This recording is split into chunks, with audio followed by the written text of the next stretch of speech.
Buenas noches, amigo televidente.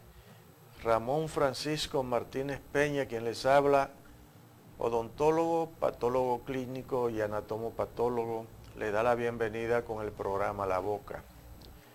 Usted puede marcar los teléfonos para hacer su cita, 809-687-2770 y el 809-879-4574.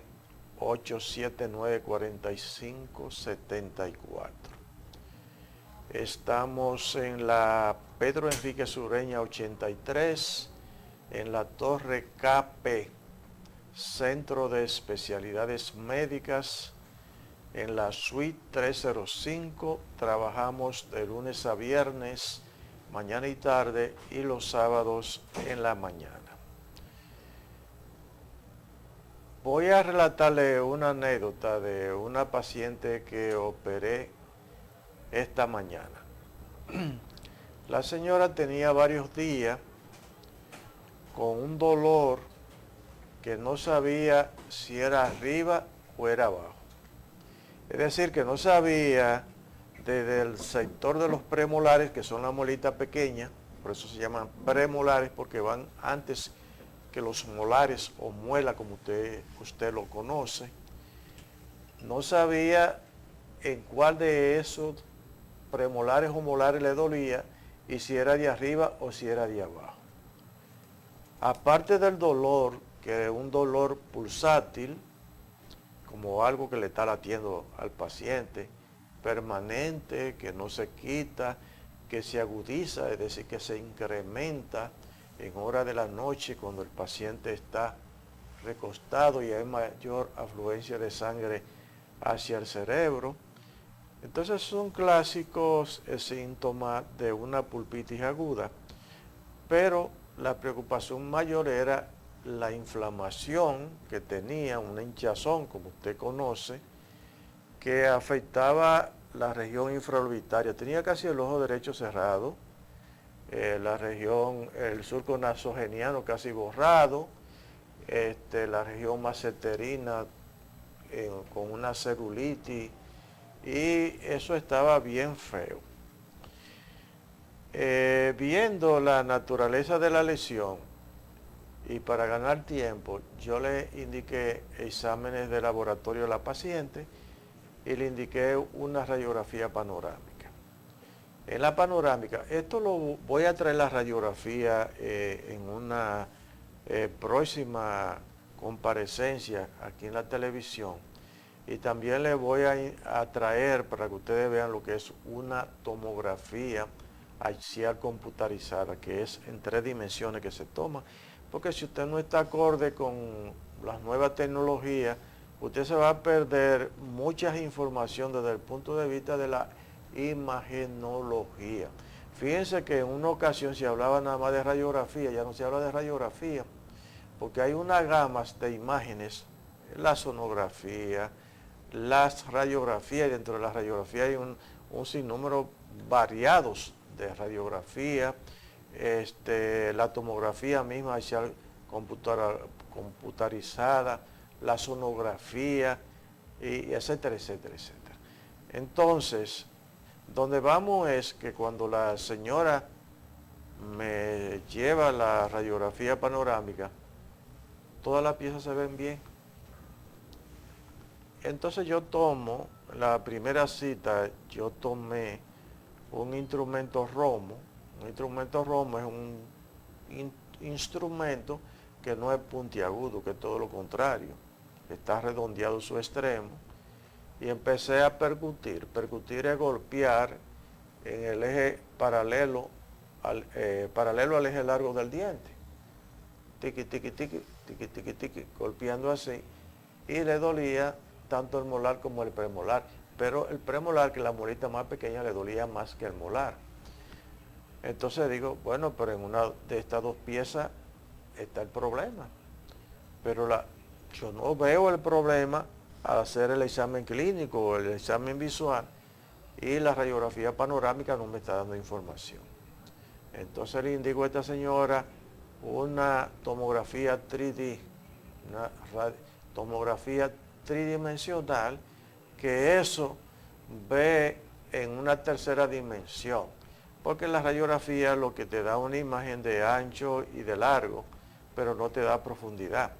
Entonces, tú puedes tener en una imagen de una panorámica una determinada situación que puede ser muy diferente cuando tú tomas la tomografía y que te haces cortes axiales y que tú puedes ver de delante hacia atrás todo eso estratificado, como si fuera una biopsia seriada, cuando uno hace una biopsia seriada, con la diferencia que la biopsia seriada se hace cuando se toma un trozo de tejido y se estudia al microscopio previo pasar por la técnica histológica.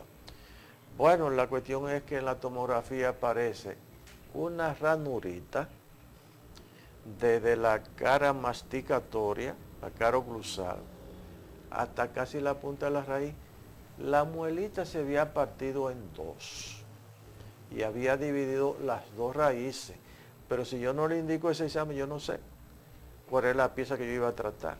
Y ahí no se podía hacer nada. Eso, hubo que hacer una cirugía para hacer la extracción y después hacer un curetaje, porque había una lesión compatible o con un quiste radicular que podría estar infectado porque hubo mucho drenaje de pus, o podría ser un absceso agudo a nivel periapical que, miren ustedes, desde la parte que mastica, eso se infecta, sube por dentro del canal de la muela, llega al hueso y empieza a destruir el hueso. Estaba ya afectando la membrana del seno maxilar. Para que ustedes tengan una idea, la membrana del seno maxilar, el seno maxilar es un hoyo que tenemos del lado derecho y del lado izquierdo en los huesos maxilares, y que eso es lo que se llena de mucosidad de cuando usted le da una sinusitis. Eso es lo que se llena. Que normalmente eso tiene que aparecer de color negro. Eso se llama radiolúcido. Y cuando aparece de color blanco, que se llama radiopaco, o un poco grisáceo, quiere decir que está ocupado. Entonces hay que saber si es un proceso inflamatorio que tiene, que podría ser una sinusitis, y dependiendo de esa radiopacidad de ese seno maxilar, podríamos tener un paciente con un tumor de seno maxilar. Miren qué importante este dato, porque no crean ustedes que la odontología nada más está para hoyitos. Nosotros detectamos muchísimos problemas, pero óigase bien, esta señora tenía la glicemia en 121, ya es un paciente diabético. Entonces, no es que es un valor de 200, 300, pero entonces miren como un odontólogo, por ser minucioso, detecta que esta paciente tiene que ir a un endocrinólogo y usted podría hasta evitarle a la larga a esta paciente que muriera de un coma diabético, porque esas cosas pueden suceder y suceden también. Yo conozco una señora que estaba paseando en Miami caminando y le dio un coma diabético y se murió en la calle. Y se fue de paseo a Miami.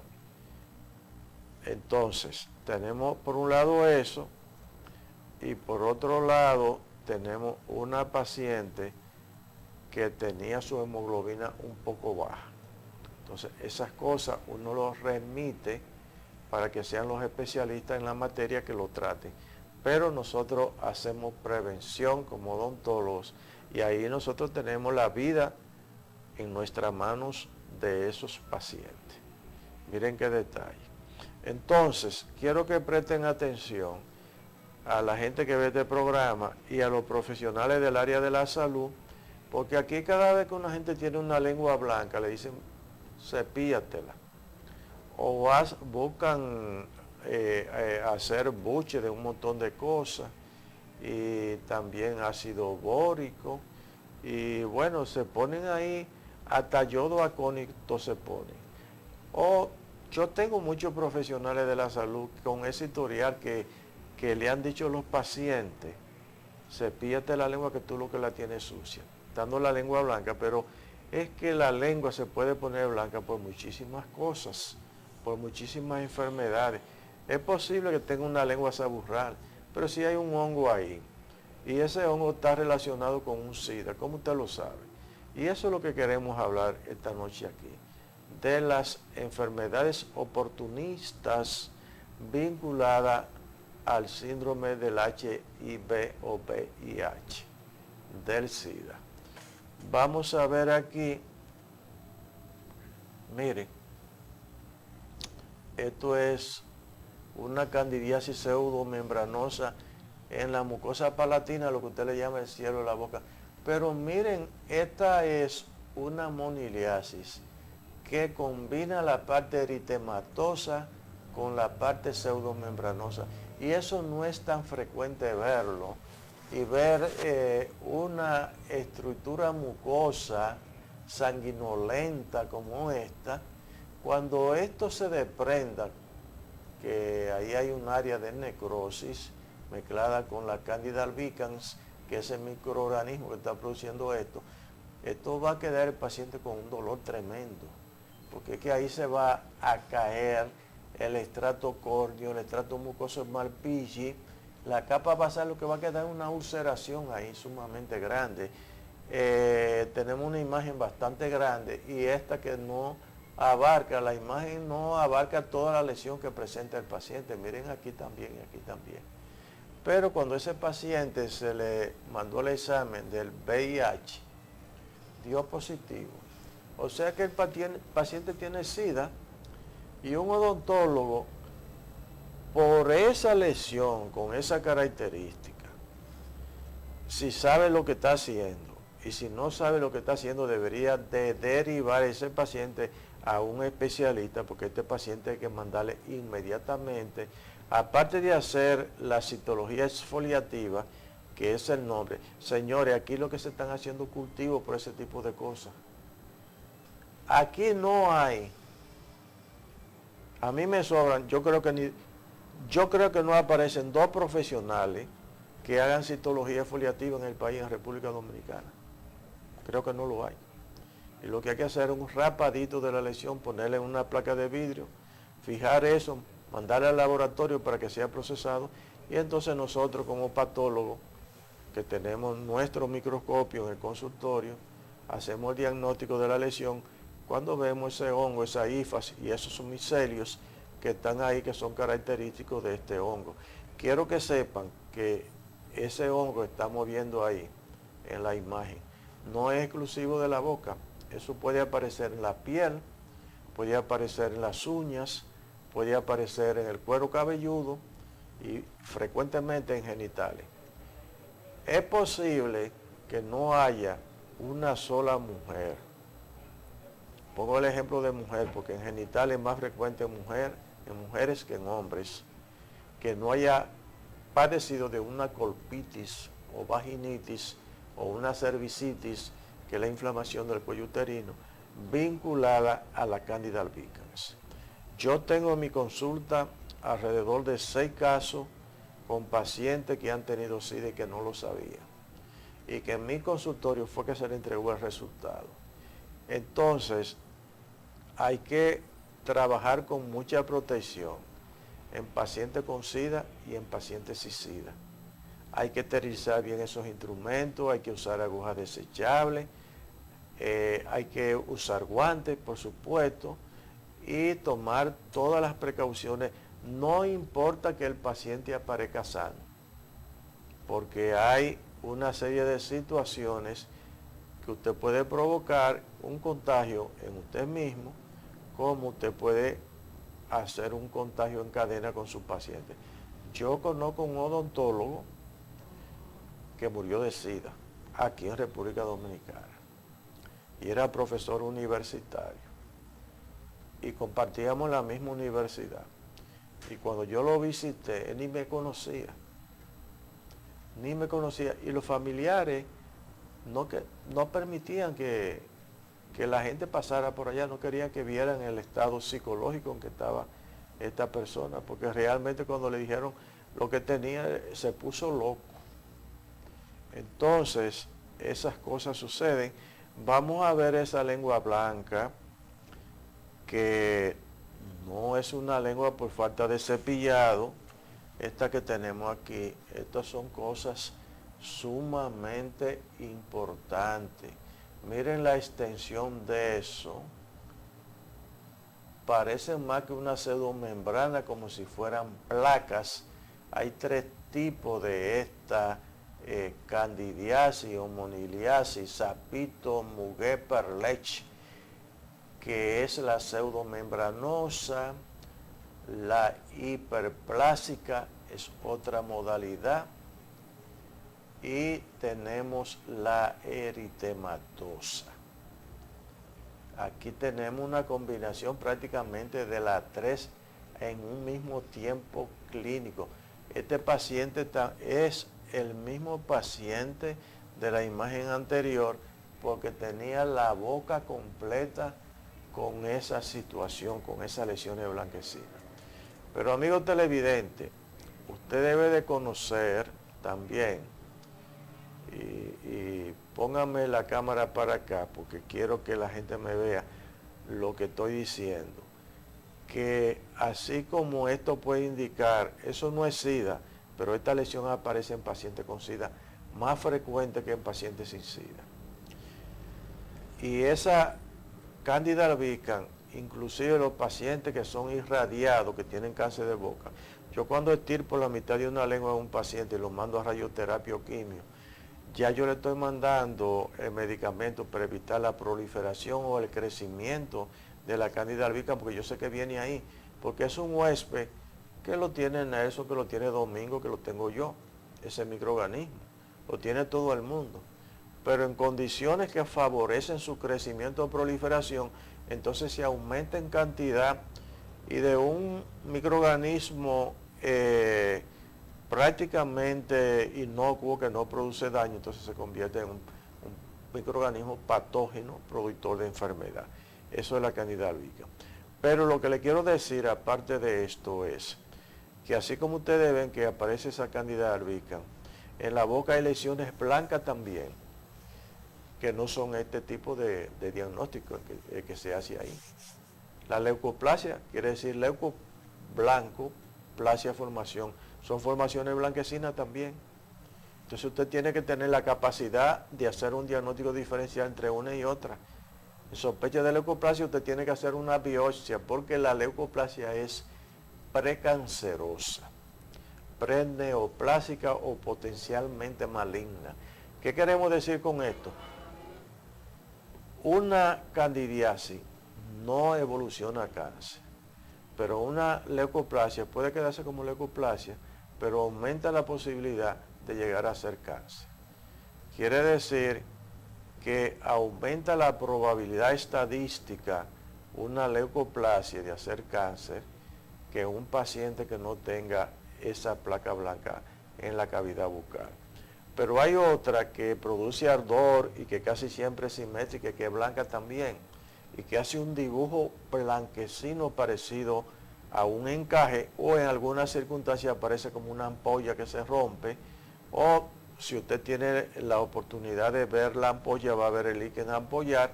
Si usted no tiene la oportunidad de ver la ampolla porque se macera por la misma fisiología que hay en la cavidad bucal, se macera o se rompe, entonces va a tener el líquen eritematoso. Ese líquen es precanceroso o precancerizable también y es blanco. Y si usted ve una lesión un poco áspera que empieza a hacer relieve sobre la superficie mucosa, quiere decir que empieza a crecer. Ojo con eso, que ese podría ser el nacimiento de un cáncer en una plaquita blanca inocente, que es el carcinoma verrugoso de Ackermann. Ackermann fue que lo describió, que también se conoce con el nombre de papilomatosis florida. Miren ya las lesiones blanquecinas que yo he enumerado, que son de mucho cuidado, que son muy importantes y que hay que tener en cuenta. Y en estas lesiones, en estas todas que hemos nombrado, hay que hacer biopsia de rutina. No se ponga a estar indicando vitamina A o vitamina C a ese paciente. Usted lo que tiene que hacer inicialmente es un diagnóstico correcto. Y usted tiene que saber la fisiobiología o la biología fisiológica que tienen los medicamentos.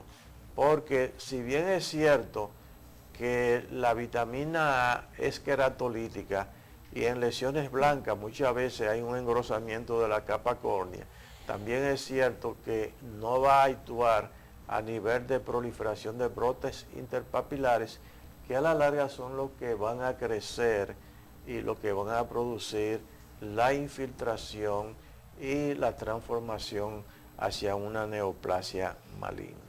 Vamos a ver estas tres imágenes que ustedes no saben la cantidad de pacientes que van con estas situaciones así, con esta lengua que dicen una lengua pelada, un paladar pelado también. Vamos a ver la otra que tenemos aquí abajo. Un paladar dice, mire, tengo el paladar pelado y eso es un ardor y una comisura que tiene fisura y que está eritematosa, rojiza y dolorosa. Fíjense ustedes, muchas veces a este tipo de pacientes le indican cortisona, corticosteroides, porque confunden esto con una reacción alérgica. Y eso no sirve para eso.